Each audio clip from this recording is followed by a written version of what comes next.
Hello and welcome to today's daily news report where I cover all the biggest stories affecting your wallet, life, and money. You watch this channel each day because I keep you in the loop on what's really going on in Washington, D.C. with President Biden and the U.S. economy. I'd like to thank Policy Genius for sponsoring today's video, and I'll tell you how to save money with them later in today's show. All right, yesterday I reported that President Biden is no longer focusing on lowering gas prices at the pump.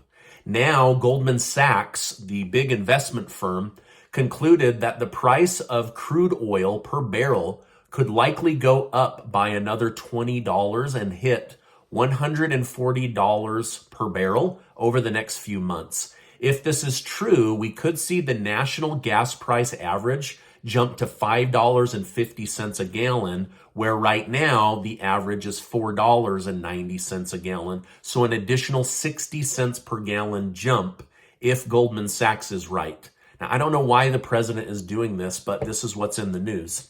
As Biden tries focusing his energy on clean energy, Americans are struggling more and more just to cover basic bills. Now, does Biden really think he's going to land another term by stripping money away from the Americans that need it most? As you know, I never tell you who to vote for or what to vote for, but as someone with a brain, making people's lives financially worse seems like a really bad campaign strategy if I were running for president or if I were trying to get other people in my party elected. So again, I'm not sure why this is the strategy going forward. Switching to the southern border crisis, Vice President Kamala Harris will be announcing nearly $2 billion in funding from the private sector that will go towards addressing the root cause of Central America's mass migration towards the United States. Over the past year, we saw record numbers of people entering the United States illegally. A senior admin official stated that the vice president believes that we need to not just offer an individual a job, but address the full spectrum of needs and support individuals in their different facets of their lives. Apparel companies such as Gap and Sanmar will be investing hundreds of millions of dollars in creating new jobs for illegal immigrants entering the country. Tech companies such as Visa and Milcom will invest $1 billion in creating better infrastructure for those coming into the United States. Biden is the one who tasked Harris with the responsibility a year ago, and now Biden is expected to sign a joint declaration at the Summit of America's convention to pledge to faithfully address the migration issue between South America, Central America, and the United States. Well, at least now we see that they have a plan in Washington, D.C., and the plan is to give a lot of taxpayer money to Central America and greet migrants with jobs, cell phones, and a place to live on taxpayer dollar. I sure wish they cared about the American people, veterans, and seniors as much as they do those that want to get into the country. But what do I know? I'm just a guy on the internet. All right, now I have a lot of information to share with you, including some truth that's been exposed that Washington, D.C. doesn't want you to see. But first, let me tell you about how to save some money with today's video sponsor. Policy Genius is America's leading online insurance marketplace. You can save money with them today on life insurance by getting you the best price. 3 weeks ago, I did a review with a life insurance client of mine. He told me when he got back from vacation, he wanted to discuss dropping his life insurance contract. I pointed out all the reasons why it would be smart to keep it. Sadly, he passed away just a few days ago, and while it broke my heart to get this news, it made me feel good to know that his wife and children and grandchildren would benefit tremendously from the death benefit payout they're about to receive. So I'm so grateful he kept that plan in place. So if you have family that depends on you or your income, you need life insurance. And in most cases, it's more affordable than you would even guess. And did you know that you could save 50% or more on life insurance by comparing quotes with Policy Genius? So head to policygenius.com/Stephen Gardner to get your quotes today and see how much you could save. All right, now let's get back to today's news update.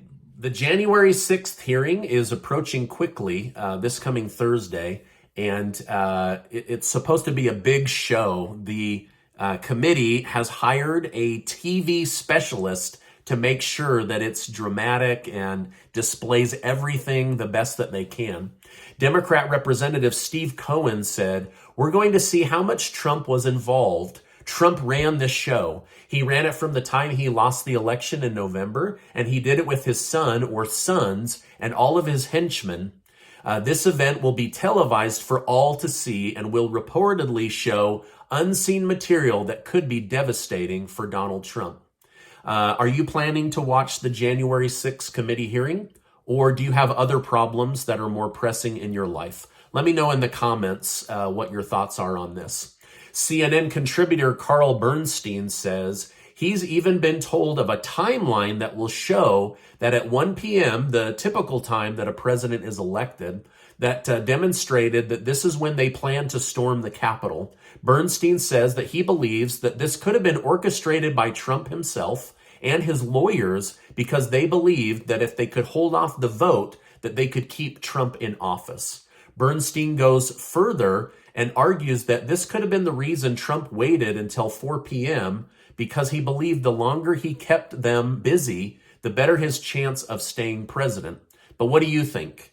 I want to hear from my community. Did Donald Trump single-handedly orchestrate an attack on the U.S. Capitol?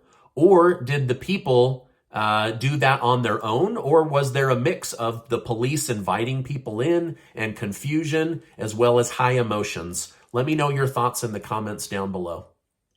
Speaking of the media, Kyle Rittenhouse has vowed to hold the media accountable for spreading a false narrative about him as a juvenile.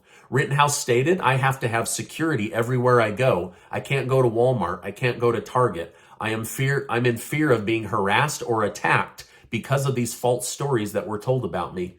It is unclear the amount that Rittenhouse will pursue, but he said it will be big enough that the media will think twice about defaming another kid. Kyle Rittenhouse also said he plans to personally sue Mark Zuckerberg of Facebook, as well as many celebrities that called for his death and imprisonment without knowing any of the facts about his life or case. Actor Matthew McConaughey, a Uvalde, Texas native, met up with Senator Dick Durbin to speak about gun control. McConaughey stated, "I believe that responsible, law-abiding Americans have a Second Amendment right enshrined by our founders to bear arms. I also believe we have a cultural obligation to take steps towards slowing down the senseless killing of our children." One of Biden's first nominees to government was Janet Yellen, the U.S. Secretary of Treasury. She told Biden that he could pass the $1.9 trillion stimulus package and cause no inflation. She then told us that Biden could pass the $3.2 trillion stimulus package and infrastructure bill and that the economy wouldn't even feel it.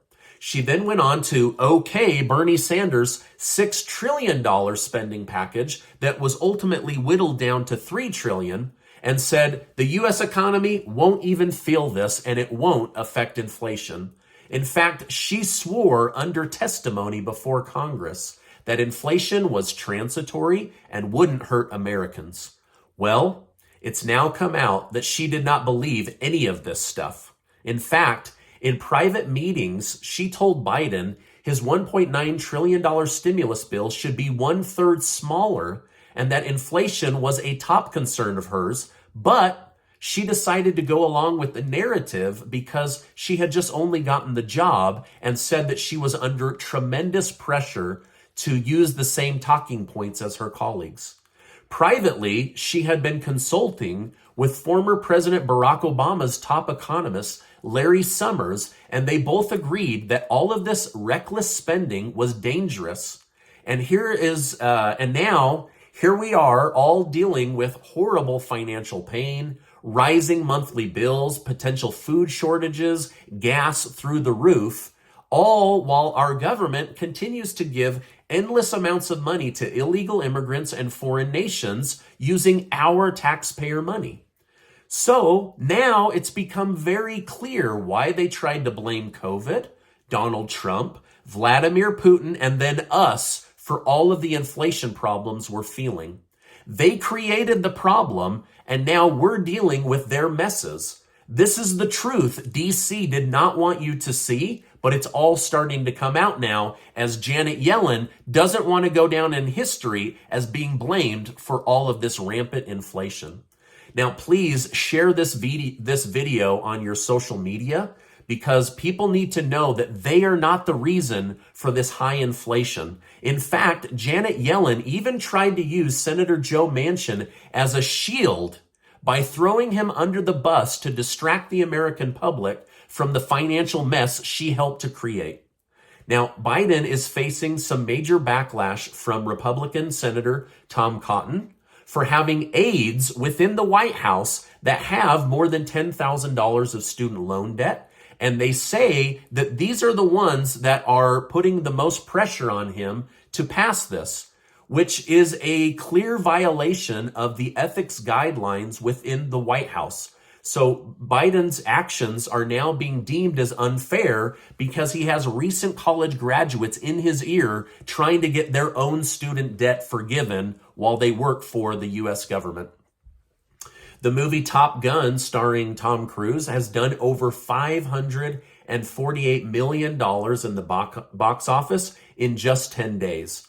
But what you probably didn't expect was this. It could be the reason why we have a new generation of fighter pilots. Google search rose dramatically for the search term, how to become a fighter pilot. Navy recruiters have even been setting up tables at movie theaters in hopes of signing up new people to be part of the excitement of joining the U.S. military. Now, this is my update for today. As I know more, I will definitely come on and share more with you. Please share this video. This is some bombshell information coming out because we're being told one thing, and then behind the curtain, they're doing very different things, all in secret, but their secrets are now being exposed as nobody wants to be held accountable or hold the blame for what we're all forced to live through right now. Now, don't forget, Casey and I are trying to help out as much as we can. We're giving away $6,000 to help people in our community with some extra spending cash. 12 of you are going to win $500 in cash, and we're excited to be able to give that money away. Also, make sure to click the link right now to save money on life insurance, homeowners insurance, or auto insurance. We could all use a little extra savings, and Policy Genius is a great way to do that. Now, before you go, I just want to remind you that you are amazing. I appreciate you being in my community, supporting this channel while I research and bring you the truth. Hey, thanks so much, and we'll see you on the next video.